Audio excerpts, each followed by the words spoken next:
How to enable dark mode in Chrome in Android. Hi everyone, this is Kate and welcome back to another video, and on this video we will see how we can enable dark mode in Chrome in Android. So without further delay, let's get started with this video.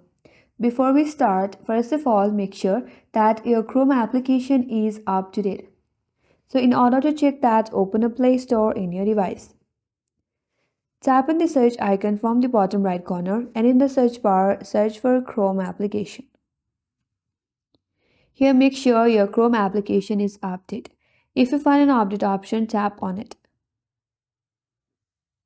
Once the update is complete, now you can open up the application in your device. Once you have opened the application, tap on the three dots icon from the top right corner. Here, from this menu box, tap on Settings.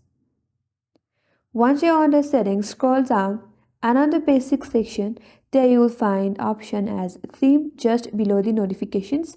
Tap on Theme. Once you're here, you will have an option to enable the dark mode. So simply choose the last option, that is dark. And there you can see now you have enabled dark mode in Chrome. And that's all for today's video. Hope this video was helpful, and if you are new to our channel, consider subscribing. Thank you for watching and stay tuned for more tutorials.